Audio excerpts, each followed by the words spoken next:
अस्सलामु अलैकुम वरहमतुल्लाहि वबरकातुहू। K24 न्यूज़ रूम से मैं आपका मेज़बान सलमान अथर कासमी बीजापुर कर्नाटक से।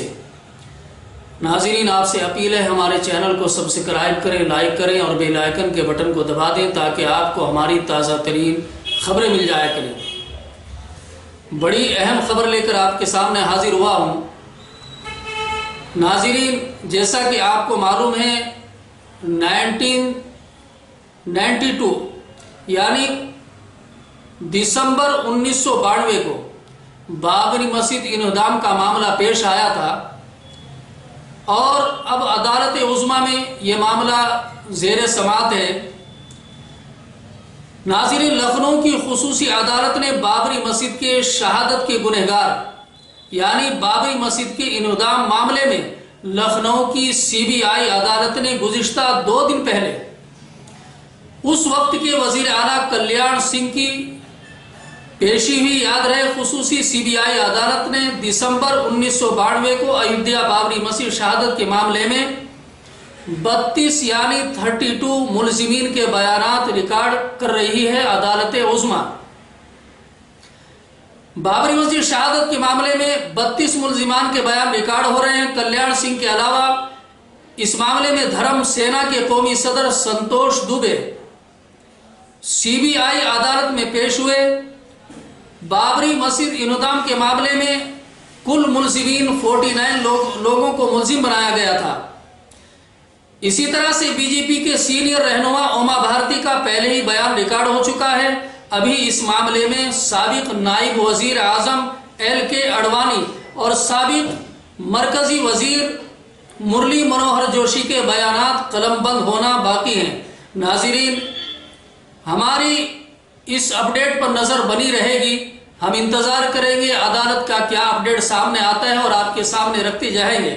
लेकिन दिलचस्प मामला यह है इसमें कि वजीर आला जो उस वक्त के थे कल्याण सिंह, उन्होंने पेशी होने के बाद जो अल्फाज कहे हैं वो बड़े दिलचस्प हैं। उन्होंने कहा कि मैं बिल्कुल निर्दोष हूं और मुझे फंसाया गया है। ये सोचने की बात है।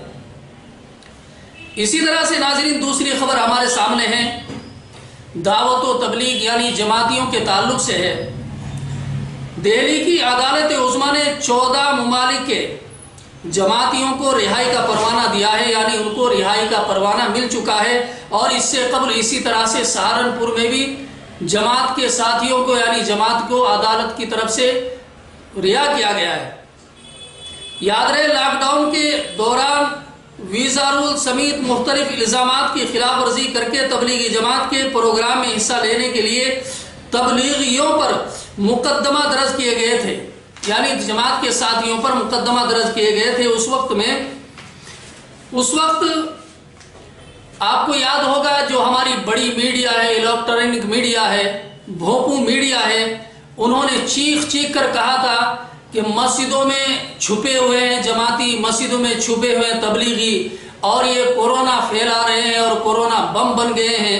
आज जब उनकी रिहाई सामने आ रही है तो बड़ी मीडिया आज उनके बारे में कुछ बोलने से कासिर है, बिल्कुल कुछ बोलने के लिए तैयार नहीं है। आज तबलीगी जमाती रिहा हो रहे हैं तो मीडिया खामोश है। इसी केस को जो हैंडल कर रहे हैं वकील, उन्होंने कहा कि 5 ममालिक के जमातियों ने मुकदमे का सामना करने की बात कही। मजिस्ट्रेट हिमांशु ने अल्जीरिया, बरतानिया, मिस्र और फिलिपाइन के शहरियों को 10-10 हज़ार जुर्माना भरने के बाद रिहा करने की इजाज़त दी। यानी एक के बाद दीगरे तमाम जमातियों की रिहाई का सिलसिला नाज़रीन जारी है और उम्मीद है कि तमाम जमाती जितने भी तबलीगी लोग हैं इन सभी की रिहाई का सिलसिला जारी रहेगा।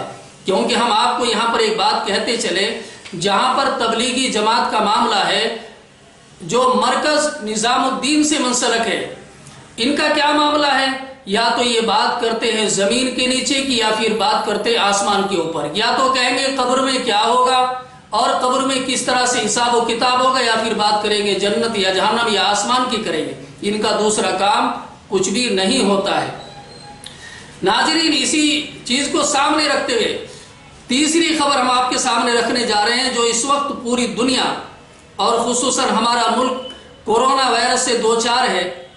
اسی کو لے کر ہمارے سامنے ایک اپڈیٹ، ایک خبر ہمارے سامنے آئی ہے جو ہمارے کرناٹک کے ڈاکٹر کے رحمان خان، سابق رکن پارلیمنٹ اور مرکزی وزیر، انہوں نے بھی احوال کیا ہے، لوگوں سے کہا ہے، اور ہم بھی اپنے چینل کے ذریعے سے کہنا چاہتے ہیں۔ ڈاکٹر کے رحمان خان کا کہنا تھا کہ کورونا قہر کے دوران ایک آدمی کی غفلت، یاد رہے ناظرین، ایک آدمی کی غفلت معاشرے کو تباہی و بربادی کے راستے پر لے جا سکتی ہے۔ کرناٹک میں کورونا متاثرین کی تعداد اور اس سے ہونے والی ہلاکت میں دن بدن اضافہ ہو رہا ہے، سب کو حیران کر دیا ہے۔ انتظامیہ اور علماء اور دانشور قوم کی بار بار اپیل کے باوجود جو لوگ احتیاطی تدابیر اپنا نہیں رہے ہیں، بلا ضرورت گھروں سے نکلنا، بچوں کو سڑکوں پر بھیجنا اور چھوٹی چھوٹی تقاریب میں شامل ہونا یعنی شرکت کرنا، کورونا متاثرین کی تعداد میں بڑھاوا دینے کی مترادف ہے اور اس میں اہم رول ادا کر رہا ہے۔ ایسے سنگین حالات میں ہمیں ایک رضاکار کے طور پر اپنے معاشرے کے تحفظ اور علاقے کی حفاظت کے لیے کام کرنا ہوگا۔ اگر ہماری غفلت اور بے توجہی جاری رہی تو وہ دن دور نہیں ہے کہ جب مساجدیں مقفل ہو جائیں گی، مساجدیں بند ہو جائیں گی اور مسلمان عرصہ دراز تک مساجد میں نماز کی ادائیگی سے محروم رہ جائیں گے۔ ایک آدمی کی غفلت اور کوتاہی پورے معاشرے کو تباہی و بربادی کی طرف لے جائے گا۔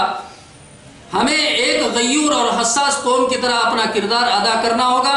سرکاری انتظامیہ اپنے لحاظ سے کام کریں گے، لیکن ہمیں اپنے معاشرے کی حفاظت کے لیے فرداً کام کرنا ہے اور فرداً اس چیز سے بچنا ہے، یعنی جتنے بھی احتیاطی تدابیر ہیں ان سب کو اپنے اندر اجاگر کرنا ہے اور ان تدابیر کو لے کر ہی چلنا ہے۔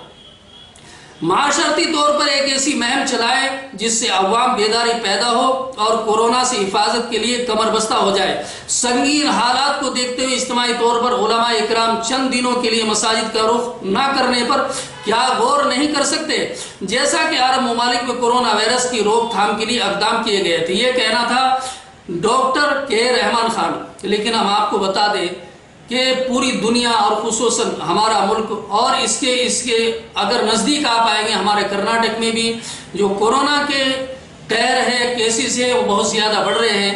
ہم اپیل کرتے ہیں کہ بالکل احتیاطی تدابیر اپنائیں، یعنی جتنی بھی ہو سکے سماجک دوریاں بنائے رکھیں، بلا ضرورت گھروں سے نکلنا، بازاروں میں جانا، بھیڑ بھاڑ والے علاقوں میں جانا یہ بالکل فضول ہے۔ ان چیزوں سے بچیں، کس لیے کہ ایک آدمی کو اگر کچھ ہوتا ہے پورا معاشرے کو بربادی کے راستہ پر لے جاتا ہے۔